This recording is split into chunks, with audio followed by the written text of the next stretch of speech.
Hey everybody, this is Al with El Rey Collection, bringing you some epic cardboard today of Josep Samitier. Who, you may ask?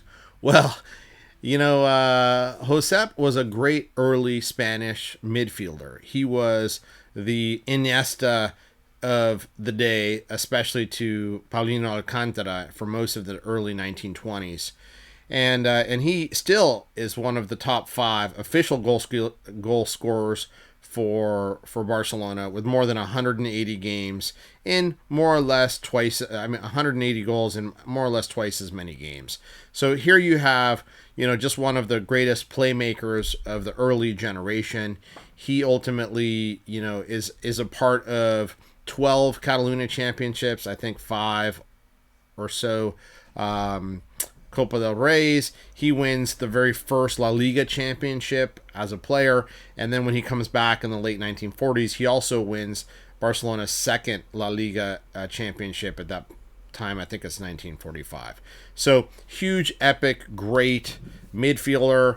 This original Barcelona team from the 1920s was truly their golden age.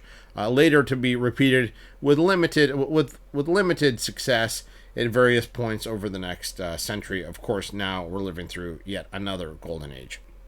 But he has, similar to Paulino Alcantara, many of the same issues. So if you're looking for Alcantara cards, you might as well, look for some Samitier cards.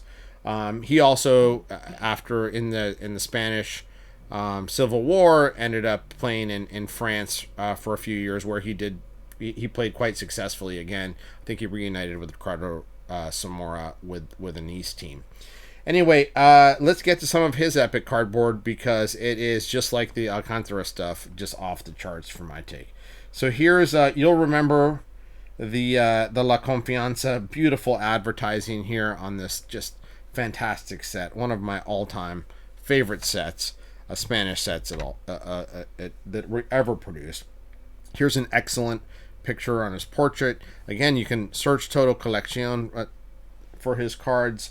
I find them to be, very, very underappreciated. Look at the detail on this thing. You can read all about this championship, the Catalunya Championship. You could tell this was a big deal. So many companies really wanted to document this. It was, really, truly the entertainment of the day. Here is, one of these trade cards. We had spoken before that, these blank spots were made to have advertisements, and this particular one doesn't have it. So that's actually kind of unique that it doesn't have that, and then this kind of bizarre back on this one. So I've shown a number of these types of cards where there are a number of different players on the card, and here you have Samitier in the middle, which is where he also played on the pitch. This is a Pira and Brugueras back. Very interesting. Again, this is the chocolates, bombones, y caramelos, all the sweet things that your mother wouldn't let you have. You also see these come up. These are relatively common, if you want to call any of this stuff from the 1920s Spain common. And this is, some people call this J. Laporta Valor, but also others call it Papel de Fumar, or even Mi Papel. Some of these have different backs, which is just my paper, which doesn't make a ton of sense. You also get some of these, beautiful ornate borders. This is one called Grandes Jugadas, the best plays, and they're showing, one of his defensive plays, it looks like. You'll see also here, this is a Chocolate Viadas card, and here's a prime example of what I've mentioned on other videos of Spanish cards, of a collector stamp. You see this book, very ornate stamp that he's put on the card to let everyone knows it's him. And you'll find this exact stamp and many others similar to it on many cards throughout Spain. So kind of an interesting thing. I wouldn't just immediately toss them and say, oh my God, those are terrible. It's way better than writing in my and just adds a little bit of lore to where this card has been through time.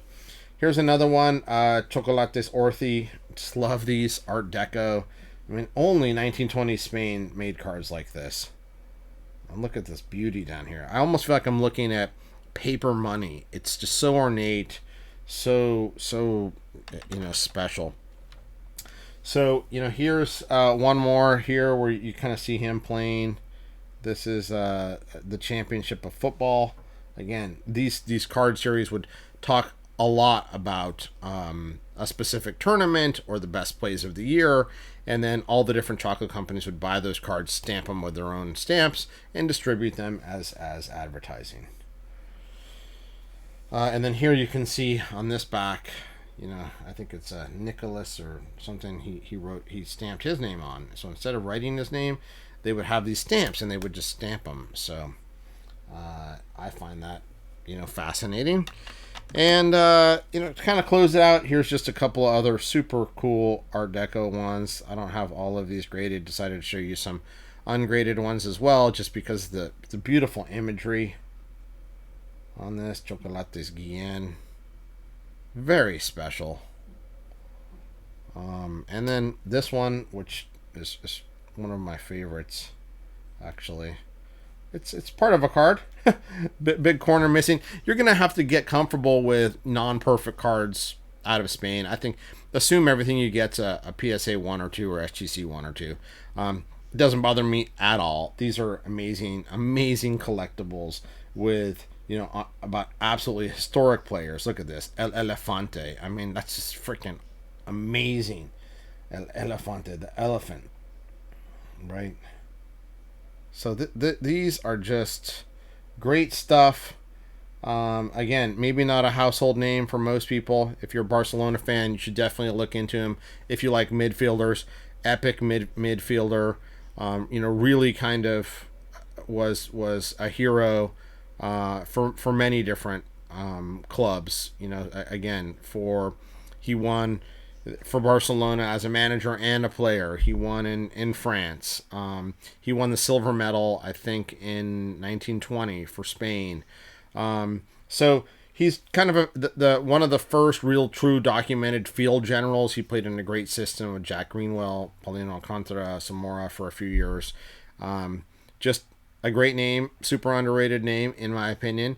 And I hope you'd enjoyed seeing some of his epic cardboard today. And if you have, please like the video and subscribe to the channel. Thanks so much, and we'll see you next time.